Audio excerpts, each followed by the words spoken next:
Assalamualaikum warahmatullahi wabarakatuh. Selamat sore semuanya, salam sejahtera bagi kita semua.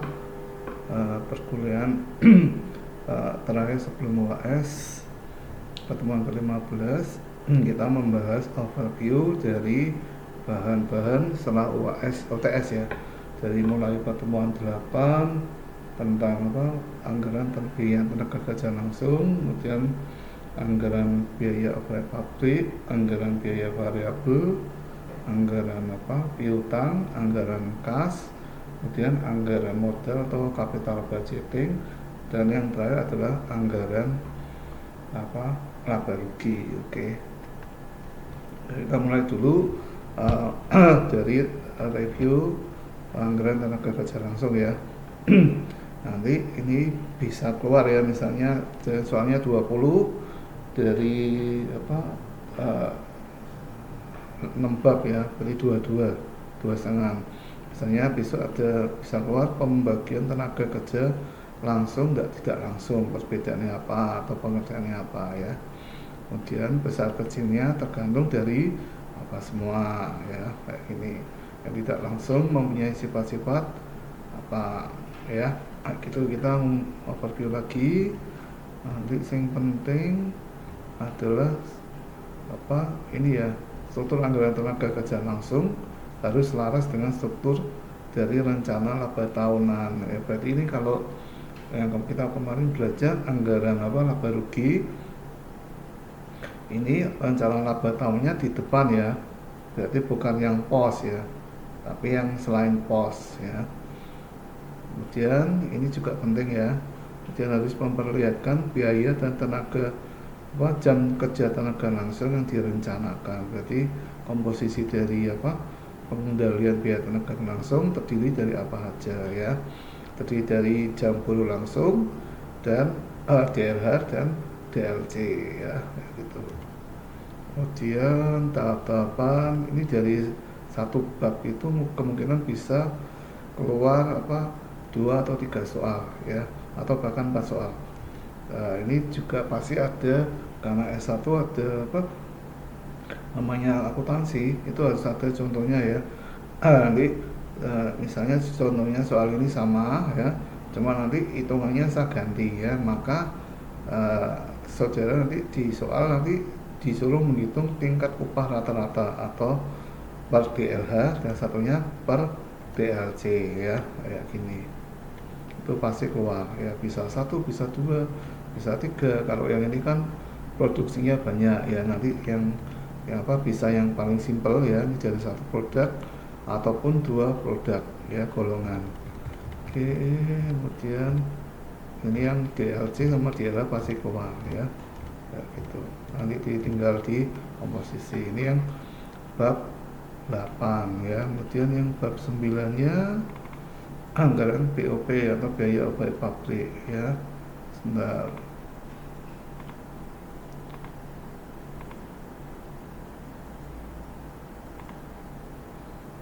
Anggaran BOP pabrik. Ini sebentar ya. Ini ganti lagi yang overview. Oke. Nah, anggaran BOP pabrik adalah penyusunan anggaran operasional pabrik ya. BOP adalah biaya selain biaya tenaga kerja langsung atau BTKL, biaya selain biaya bahan baku atau bahan mentah, kemudian biaya selain administrasi dan umum (BAU), dan biaya selain biaya marketing atau pemasaran ya. Contohnya BOP apa misalnya? Kita review lagi, adalah biaya bahan penolong, kemudian biaya misalnya biaya perbaikan atau biaya yang lain-lain ya, kayak gitu. Ini ya, meliputi bahan baku tidak langsung, tenaga kerja tidak langsung, dan semua biaya pabrik lainnya ya. Jadi biaya bahan baku tidak langsung itu misalnya bahan penolong ya, kayak gitu. Kemudian tenaga kerja tidak langsung tuh bukan buruhnya tapi supervisor ya, dan semua biaya perbaikan pabrik lainnya yang tidak termasuk bahan langsung dan tenaga kerja langsung, misalnya dus ya, kemudian lem dan lain-lain ya. Tujuannya adalah supaya lebih efisien dan tepat ya. Harga pokoknya kan tujuannya dari anggaran harga pokok adalah total dari semua biaya bahan baku atau bahan mentah, bahan tenaga kerja langsung dan BOP. Nah, dari situ nanti akan kelihatan nanti namanya anggaran, nanti ada realisasi atau pelaksanaan dari anggaran, apakah pelaksanaannya itu lebih menguntungkan atau lebih rugi ya, sehingga tujuan dari utama adalah anggaran adalah itu. Kemudian cakupan anggaran ya tergantung dari jenis barang yang dihasilkan. Jumlah barang yang diproduksi semakin banyak maka semakin besar ya, kayak gitu kemungkinan. Kemudian biaya vs pengeluaran, yang ini definisinya. Penentu dari anggaran adalah tanggung jawab rencana biaya. Biasanya adalah manajer masing-masing ya. Manajer masing-masing nanti akan dia membuat rencana anggaran atau budgeting, maka sudah ditentukan jumlah biaya. Dan anggaran itu bisa di breakdown per departemen atau departemen pembantu ya. Sedangkan jenis biaya, sifat biaya itu adalah biaya tetap, biaya variabel dan biaya semi variabel. Ya, biaya tetap itu meskipun jumlah produksinya nol maupun banyak ya, tetap keluar biayanya, misalnya biaya gaji, biaya pajak kekayaan, asuransi dan lain-lain. Kalau biaya listrik itu nanti masuk yang biaya variabel atau biaya semi variabel. Biasanya semi variabel atau variabel biasanya jadi ke satu ya. Semakin variabel itu berarti semakin banyak jam kerjanya atau semakin banyak jumlah unitnya yang diproduksi semakin besar, maka kebutuhan listrik atau biaya yang lain maka akan bertambah sesuai dengan meningkatnya jumlah kuantiti yang diproduksi dan yang lain-lain ya, itu maka mengikuti. Di bagian produksi ada namanya istilah material cost, direct cost DLC ya, direct machine hours, DMA, dan produksi output ya. Kayak gini, nanti ini contoh soal bisa keluar ya. Misalnya hitunglah BOP neto departemen jasa setelah saling membeli dan menerima jasa. Kemudian BOP keseluruhan, ini bisa 2 soal ya nanti, karena ini penting ya. Nanti kalau saudara terjun di lapangan, nanti saudara akan kerja ya, dan kebetulan nanti saudara ditempatkan di departemen produksi, maka saudara minimal harus bisa mengetahui BOP-nya ya, kayak gitu. Ini bisa 2 soal karena ini penting buat standar kompetensi ya. Kompetensi atau kemampuan mahasiswa untuk mengerti dan mengerjakan suatu persoalan atau pertanyaan ya, kayak gitu. Oke, ini bab 9 ya, kita cepat aja. Kemudian bab 10-nya kita belajar tentang anggaran variabel ya. Anggaran variabel berarti selain biaya tetap, berarti semakin besar maka dia mengikuti ya. Sebentar, ini biaya variabel ya, sebentar, rasio sudah. Ini yang sebenarnya tak tutup dulu. Tak tutup dulu ya. Oke, ini tak belum bikin link, tak ganti dulu. Yang pertemuan ke bab 10 ya. Bab 10 tentang anggaran biaya variabel. Berarti saudara bisa tahu, mahasiswa sudah bisa tahu antara perbedaan biaya tetap dan biaya variabel dan semi variabel ya. Ini kalau saudara nanti kuliah S1 akuntansi atau S2 akuntansi, maka saudara akan mendapat nanti akuntansi manajemen ya. Yang terkenal adalah bukunya dari Hansen Mowen ya, Hansen dan Mowen dan Gilarso. Biasanya standarnya adalah Hansen Mowen akuntansi manajemen. Definisinya adalah jumlahnya variasi berbanding langsung terhadap perubahan ya, pendorong kegiatan. Pendorong lebih trigger ya. Berarti semakin lama jamnya ya, maka listriknya akan semakin bertambah. Contoh misalnya tiap hari tenaga kerja dari jam 8 sampai jam 3, tapi tiba-tiba dimintakan lembur, maka semua konsumsi listrik pasti akan bertambah dari tambahan dari jam 3 sampai produksi itu selesai ya, kayak gitu. Tujuannya sama ya, untuk untuk bisa dibuat tepat waktu dan sebagai controlling ya, perencanaan itu planning atau anggaran ya, Dan pengendalian itu controlling ya, bisa apa, petang sebagai tanggung jawab dalam suatu perusahaan ya.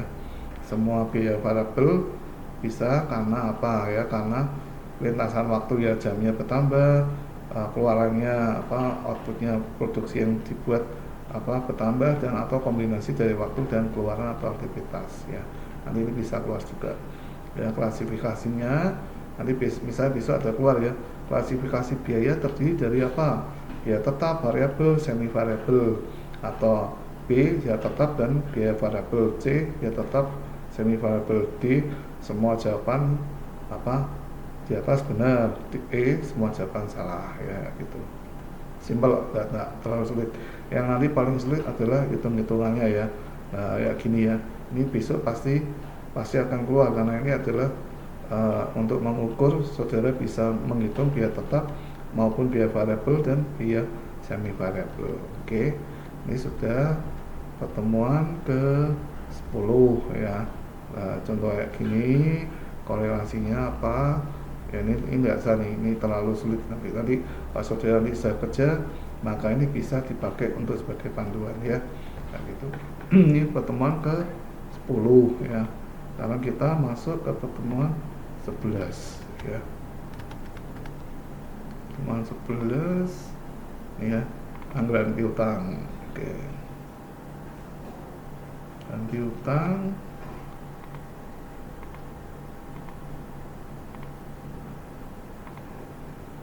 piutang ya, pertemuan 11, maka ini sudah masuk 11. Oke. Nah, ini juga bisa keluar yang piutang. Piutang itu apa ya?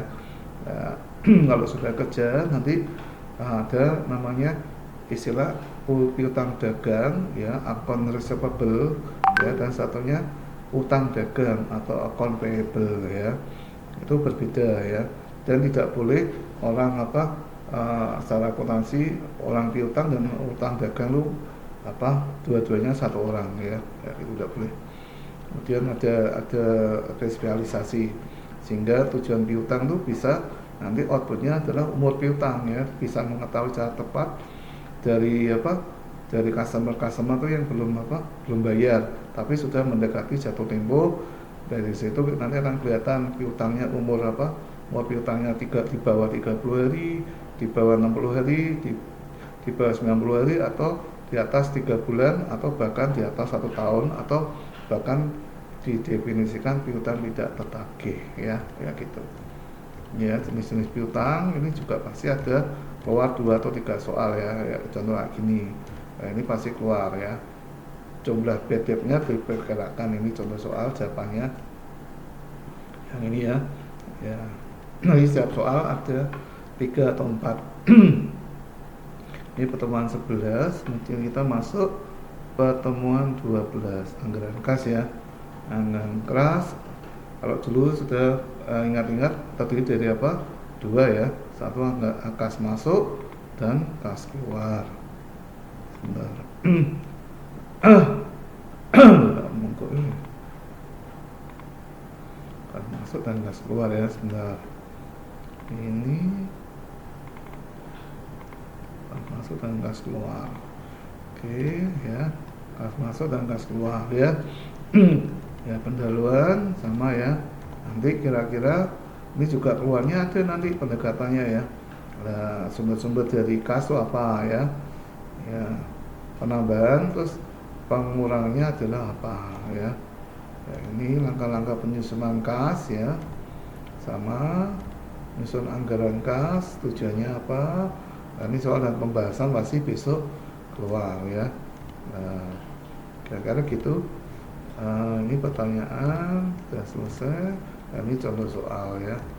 Tapi ini terlalu jelimet ya nanti buat apa, karena kita ujian online, maka tidak mungkin nanti saudara membuat tabel-tabel kayak gini ya. Ya, ada kemudahan, ada kelebihan lah ya, anggaran kas akhir ya. Ini pertemuan ke-12.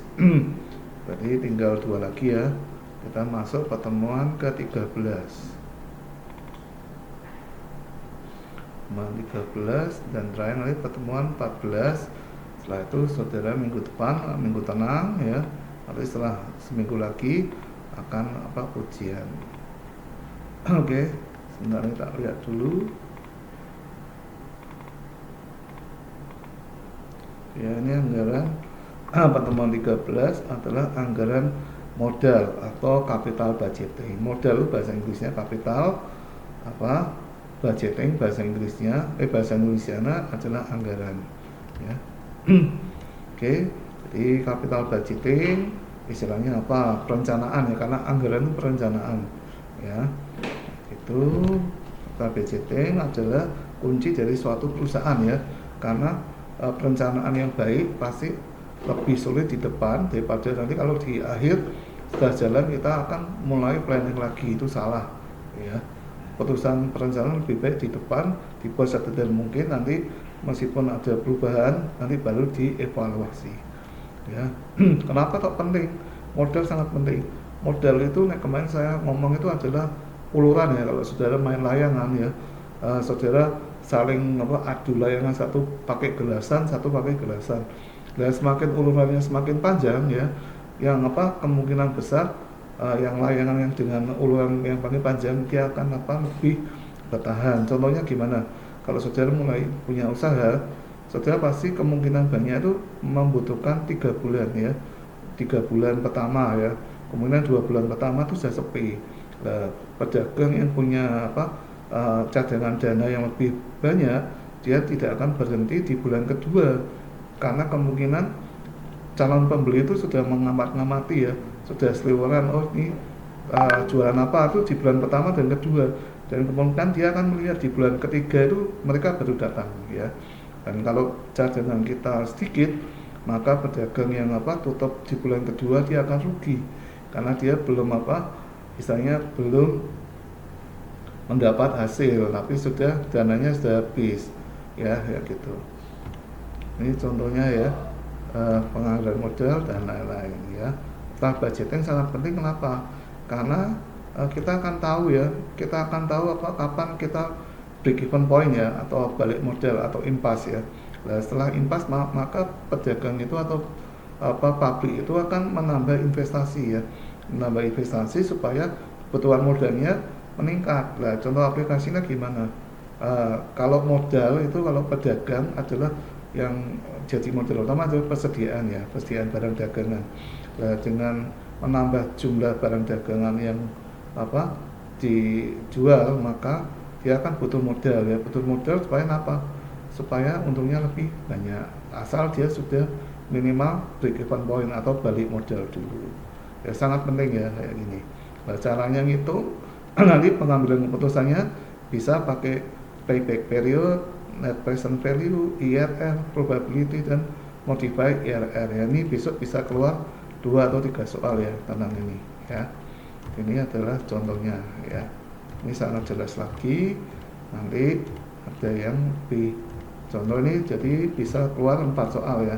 Karena ini anggaran nanti saudara pakai juga nanti kalau saudara membuat studi kelayakan bisnis, ya.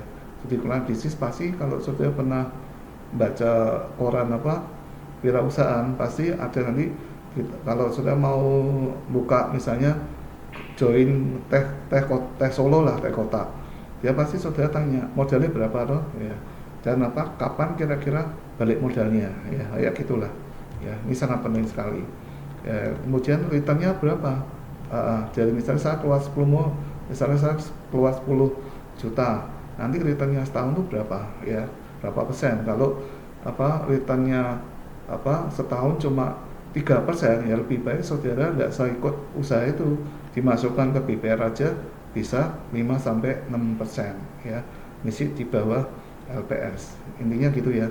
Jadi S1, kita belajar S1 itu belajar logika, ya, bagaimana kita menganalisa suatu kesempatan dan risiko yang ada. Kalau kesempatannya itu modalnya 100 juta, returnnya cuma 1% setahun, ya lebih baik nggak usah usaha, dimasukkan ke bank aja pasti lebih untung, ya. Karena kalau kita mau usaha, maka kemungkinan risiko gagal juga ada, ya.